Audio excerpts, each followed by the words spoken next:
Alright, we are back again, drafting Avis and Restored. Back another 4-3. Easy pick here, Windmill Slam, Silverblade Paladin. Not a whole lot to talk about beyond that. He's just a bomb, sick. Totally a good reason to be in white. And what else is in this pack? Force Mage, so I'm passing a good green card. That's gotta be the next pick. Gotta be the next one. So, we're gonna do Paladin here. Keep in mind that I've got to our right, our left. It's going to be in green, and we're going to move on from there. But definitely Silverblade Paladin here, not much else to talk about. Hate to pass the Force Mage, but we shall see what comes. Paladin, definitely. Alright, here we get a Triumph of Ferocity, good green cards here. We did just pass a sweet green card. This pack's got a lot of green. Something green's gonna wheel.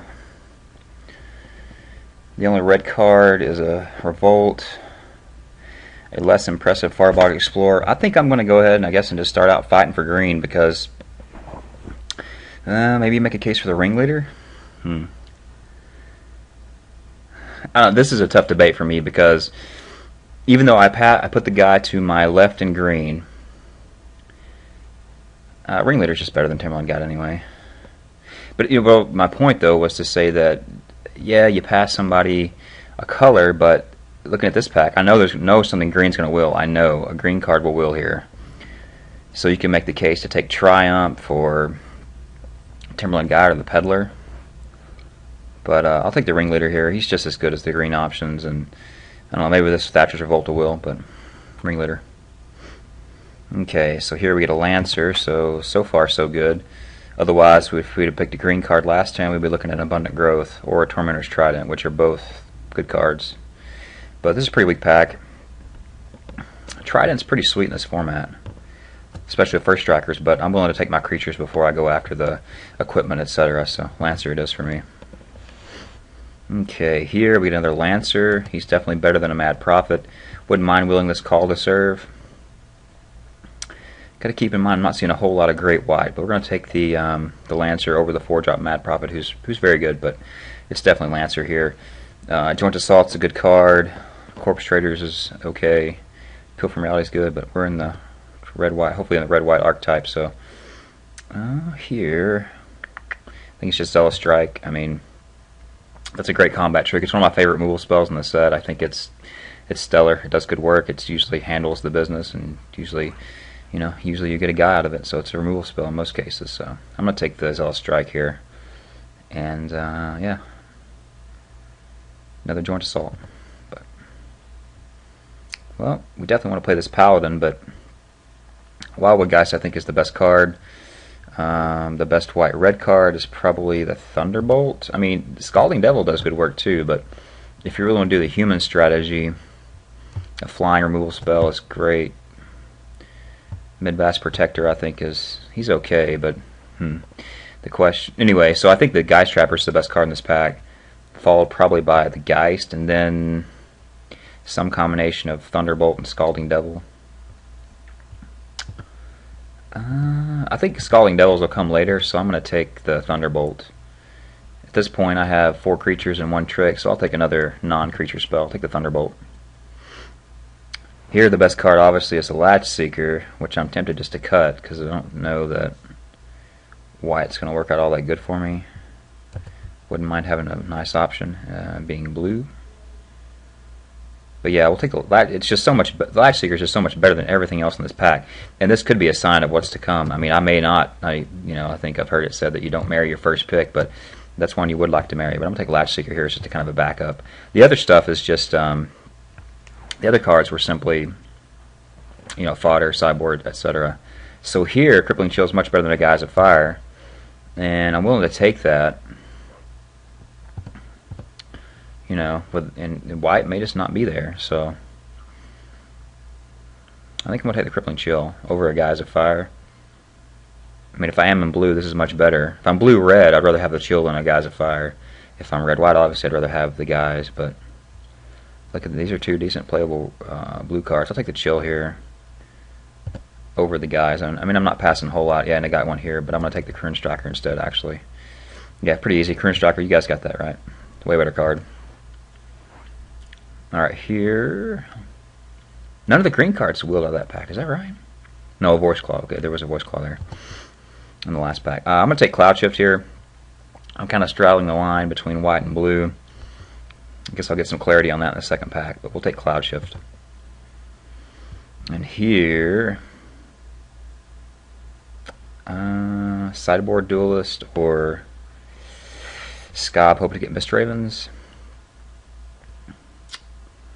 Yeah, I think I'm going to take the Duelist. Here, we'll just take a Call to Serve. It's not a bad card. And here, we'll take the Guy Snatch. They'll straddle the blue line. Blue can be our backup. Tell the guy that we're going on in black. He can have black if he chooses. Okay, so, I mean, first pack's not too bad. I really want to play this. He's insane in the human strategy, but we'll see what we get here. Wouldn't mind a Bonfire of the Damned. Tameo, you know, nice money card's always good. Our rare's pretty gay. Alright, so we do see a Mist Raven here. But I think I'm going to get blue this way. Alright, Mist Raven's the best card in this pack. Perfectly playable cards are Exterminator, Cathar. Redeemer's pretty insane. I don't really have a lot of blue. Don't really want to play Guy Snatch. I think I'm going to take a playable over a Mist Raven. And so then really is it Redeemer or Exterminator? This card is a bomb. Nice curve topper. If you knew that you were going to hit the white-red human strategy, this card's too expensive. But if you're not sure, then maybe it's just great. If you wind up somewhere in the middle, I mean, it's a bomb. I wouldn't mind Exterminator, but he's better suited for the green. I think the green version, the green-red version. What am I wheeling here? Next guy takes Mist Raven. Yeah, I'm going to pass the Mist Raven. Take the Redeemer. I'll take the Cathar. I'm going to try to push the white-red humans. Of course, I get past this sick Wolfear Avenger. But the nice constellation prize in that Riot Ringleader, we're going to take that. Not really. There's not anything else really competing for us to pick anything. It's going to be the Ringleader here over the Avenger, who's insane and I probably can't beat, but still, we'll take the Ringleader. And we're probably walking away from blue now, so we're going to hide blue.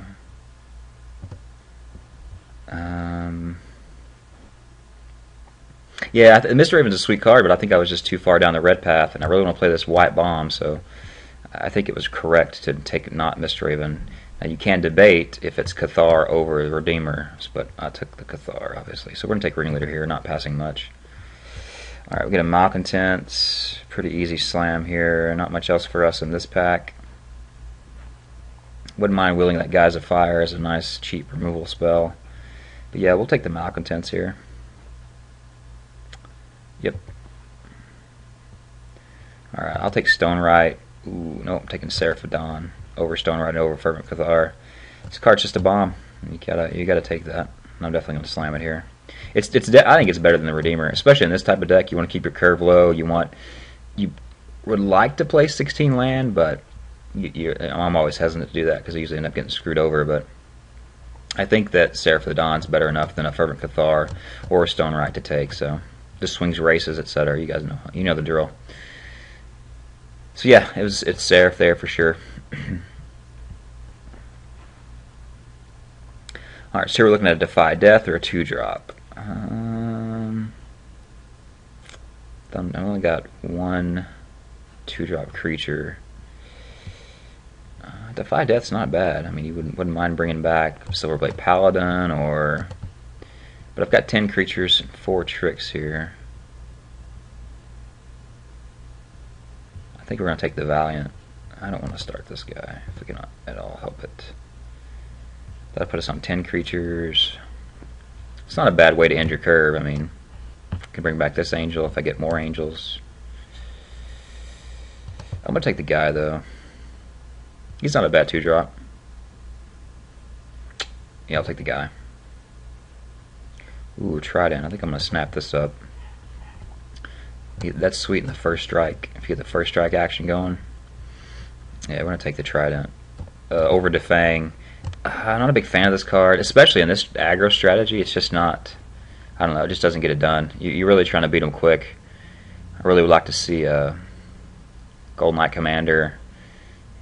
Maybe somebody else is trying to draft that strategy, but I don't know. Got a pretty late Seraph, so we'll take Trident here, though. I think it's just better. If I do wind up with a few more flyers, I've got the double striker, the first strikers. I think this card just ends up being better. Plus it makes your weenies trade up. All right, so here I can take an Aggravate, which I'm perfectly fine playing out of the board, or I can take another 2-drop. I'm gonna take the Valiant over the Vigilante, just much better. And I think it's gonna be the creature here, just again because I'm hitting kind of the max quota for non-creatures. So you got 1, 2, 3. I already have 5, so I think I'm gonna take another 2-drop. Ooh, we'll get a late Karun Striker. That's a pretty late Corpse Traders too, but yeah, this is not. I mean, in blue, this card is pretty good. It's worth 5th or 6th picking out of a pack. We'll take Karun Striker, another 2-drop. He's pretty nuts. We'll take him. All right, and we get Voice of Promises, Will, the Cathedral Sanctifiers here. Massive Components, I think, is the best card in the pack. I think I'm gonna take the Voice and maybe not play it. I think it's just that much better than a Sanctifier. Yeah, we'll take the Voice here. Yep. Prefer not to play a 6-drop in this deck, but never know. We'll take Gate Guards. 1 Gate Guards, 1 5-drop. In your curves, not too bad. We'll take the Gate Guards here. Not a lot of options. Ghostly Touch I do like more than most, but it's sweet in the blue-red aggro deck. Using it as a removing one of their blockers per turn, but we'll take Gate Guards here. Could play a Raging Poltergeist, you never know. Maybe it's just cut the trick here. I mean, this card really is playable with Lancers. I mean, it just makes it hard for them to handle, so I might take that over a trick, or I'm just going to cut a trick. I'll take the Poltergeist. I hear it's better to pick a card you could play than to cut, but I hate passing power cards. Granted, that trick wasn't a power card, but anyway, yeah, we took the Poltergeist. Hopefully we don't have to play it. Here we'll take an Uncanny Speed as maybe a trick out of the board or something. This card looks okay, but you never end up running it because you always want your colored mana, and I only have 2 Angels, so I'm gonna take Banners Raised and put it in the board. And we'll take a Battle Hymn just for signaling purposes, I guess. Alright, here we can just hide land. Alright, we get a rare Devastation Tide, pretty much unplayable. Here we get a Gold Knight Commander, Windmill Slam, definitely over Pillar of Flame. This card, I mean, it just swings races, and if you do hit 1 or 2 of the Thatcher Revolts, you can just outright win the game. So I'm going to take the Gold Knight Commander here for sure. Would love to have a Pillar of Flame to the deck. Would certainly be something we would love to add, but I think Gold Knight Commander is just too much better than Pillar of Flame to pass. Yeah, not much else. Might actually will somehow this pack. Maybe a Guise of Fire here. Let's see. Endless Rest, Barden Blood 2, somebody a Rare Draft 3, Pillar of Flame 4. Take one of the SWAT cards 5. Fleeting Distraction maybe 6. Maybe it's close 7. If there's a black drafter at the table, if there's 2 black drafters, the guys will. But okay, here we get a nice, sweet gift, an Emancipation Angel. I'm going to take that over Karun Striker. The power of the upside is just a little bit better, and you wouldn't mind bouncing your Malcontents if you play it on turn 4 or something like that, or even later in the game. You don't mind activating and bouncing another creature to activate Karun Striker. I think it's just always the Emancipation Angel over Karun Striker if you're in the white-red archetype. So somebody passed a Mistraven. Could have been my second, but we are not in blue, so we're going to take Emancipation Angel and see what else comes down the pipe. Nearheath Pilgrim, that's a sweet gift. He can certainly change the reflection of a game. Would love another Lancer, but Pilgrim's just much better 2-drop. Lifelink's insane, so we'll take the Pilgrim. like to get a couple of Thatcher Revolts. I'm already sitting on 23 playables though, so I'm certainly not hurting for any playables at this point. This deck probably looks better than half that I've trotted out into the world of Avacyn Limited. Nah, I've had a lot better. This has been better than maybe a couple. So what's my next cut? Uncanny Speed. Alright, here we're looking at another Cloud Shift, a Scroll of Avacyn, or cutting something. I don't know that I would play 2 Cloud Shifts in this deck, but it certainly might be doable. With Gold Knight Commander, a nice protection shield for him, protecting a Silverblade Paladin. Maybe there's just 2 Cloud Shifts here over the scroll and passing a solid green card. It's like the 3rd or 4th of those we've seen this draft. But yeah, I think it's Cloud Shift here. Not really passing much. A big Vorse Claw, which is kind of hard to handle. But hopefully we're getting into him before that it gets that late in the game.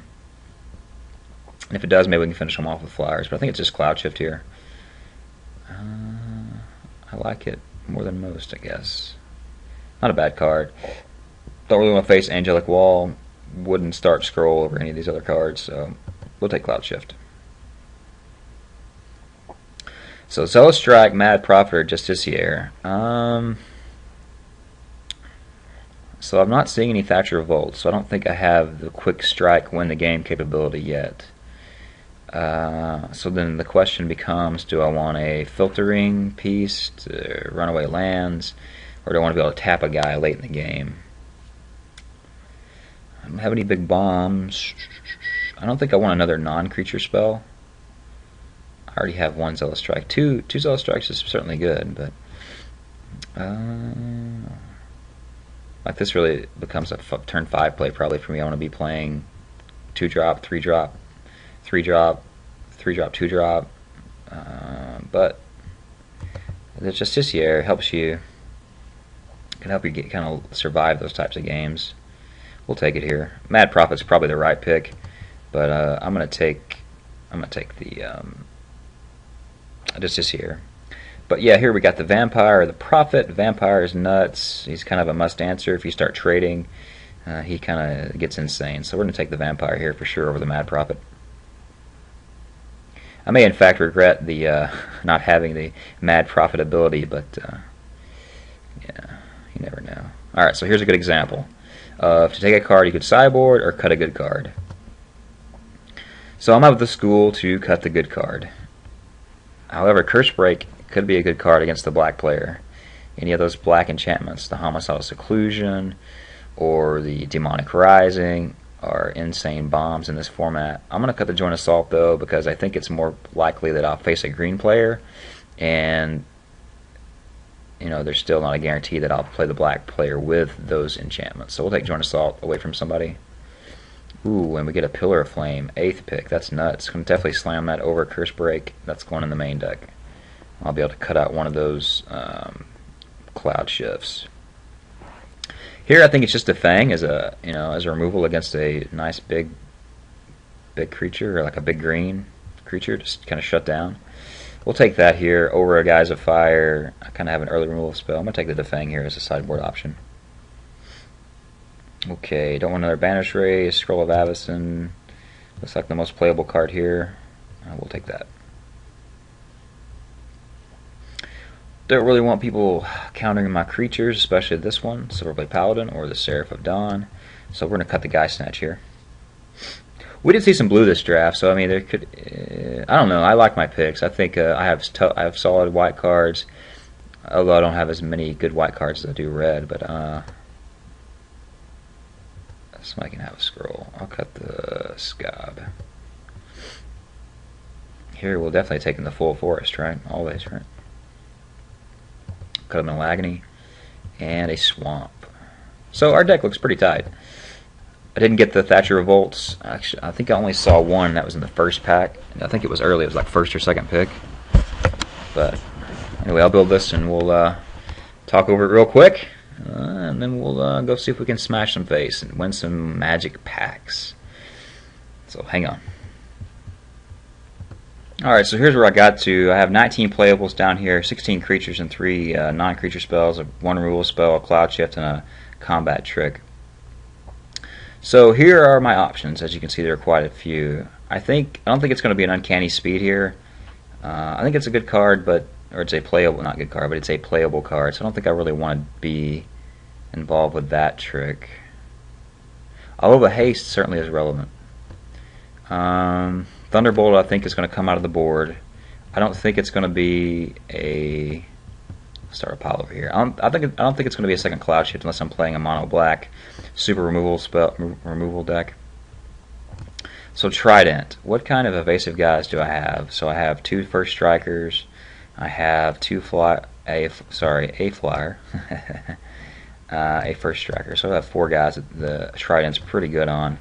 But he is sweet in the early beats. However, I think this might just not be what this deck's looking for. But anyway, so I think I'm going to remove Uncanny Speed from the options, Cloud Shift also. So the question then becomes, do I want to Justiciar, as a tap effect? But in this deck, it's not a defensive effect. It's going to be an offensive effect where I can tap their guy, then just letting my guys kind of come in and beat through. So I think he's moving high up on the pecking order. Yeah, I think he's going to be in. I don't really want a 6-drop here. I don't think this deck's really looking to do that. So I got 3 spots, and here's my 5 cards. I like Call to Serve, especially with a couple of Valiants that I have. Sweet on a Cruin Striker. It does open you up to the old the old 2-for-1 ability, or the 2-for-1 dilemma. But this deck, low instant speed removal. You'll really fill out your opponent before you kind of make this play in most cases. So I think I like Call to Serve better than Trident. Is that right? I don't like the Fang in this deck. But I think I'm going to run I think I'm going to run the Gate Guards. 18 dudes seems right. And then 2 of these non-creature spells. So I think I like Thunderbolt. Just kind of go to the face or kill a Seraph of Dawn or a pesky flyer. So I need 2 of these. I think the Fang's out. I think that's in the board. I don't think you can start Thunderbolt with this many options, so I think it's probably just Trident and Call to Serve. Trident works well with Zealous Strike. Cruin Striker. I mean, this just trades up for anything. We did see several of the daggum Vorse Claws.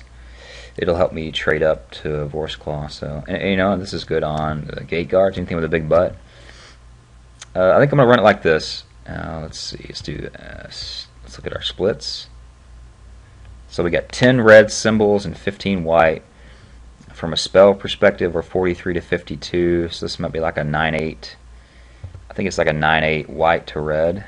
So they're probably going to suggest like 10-7, or what do you got, Moto? What you got? Yeah, 10-7. I want to go 9-8 though. I think I want to be able to hit the Cruin Striker on turn 2 if I get that option. Although you really don't want to miss a turn 3 Silverblade Paladin after a turn 2 Valiant. So, but I think I'm gonna run 9-8. This is how we're gonna run it, and let's hopefully get some luck from the Magic Gods. See if we can take down another 4-3 here of Avacyn Restored. So, all right. Till the first round, I will see you then.